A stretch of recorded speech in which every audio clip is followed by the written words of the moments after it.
പേര് ടോമി ജോണ്. ഞാൻ തൃശ്ശൂർ ജില്ലയിലെ തോളൂരിൽ നിന്നാണ് സംസാരിക്കുന്നത്. ഞാനിവിടെ സംസാരിക്കാൻ പോകുന്നത് ക്രിസ്തുവിന് പൊന്നുമായിട്ടുള്ള ബന്ധത്തെക്കുറിച്ചാണ്.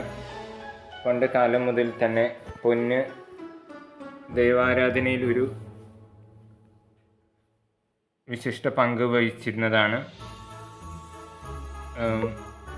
ദേവാലയത്തിലെ അകം ഉണ്ടാക്കുമ്പോൾ ദേവദാരു പലകകൾ വിരിച്ച് അതിൽ സ്വർണം പൊതിഞ്ഞിട്ടാണ് ഉണ്ടാക്കിയിരുന്നത്.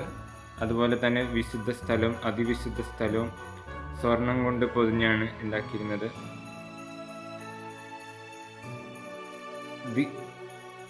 വിശുദ്ധ സ്ഥലത്തെ അതിവിശുദ്ധ സ്ഥലത്തെയും ദീപപീഠവും ധൂപകലശവും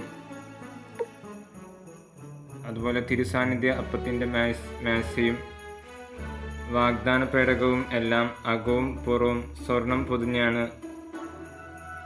ഉണ്ടാക്കിയിരുന്നത്.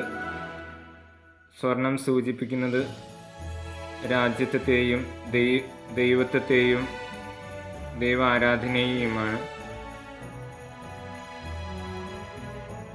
അങ്ങനെയാണ് ഈശോ ജനിച്ചപ്പോൾ കാലിത്തൊഴുത്തിൽ ആദ്യമായി സന്ദർശിക്കാമെന്ന രാജാക്കന്മാരിൽ ഒരാൾ പൊന്ന് സമ്മാനിച്ചത്. പിന്നെ ഇന്നത്തെ നമ്മുടെ സഭയിൽ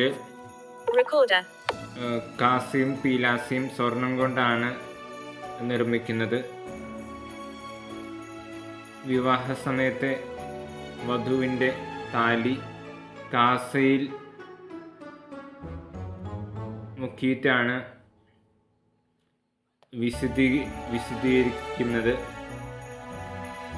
എല്ലാവർക്കും ക്രിസ്മസ് മംഗളങ്ങൾ നേർന്നുകൊണ്ട് ഞാൻ നിർത്തുന്നു.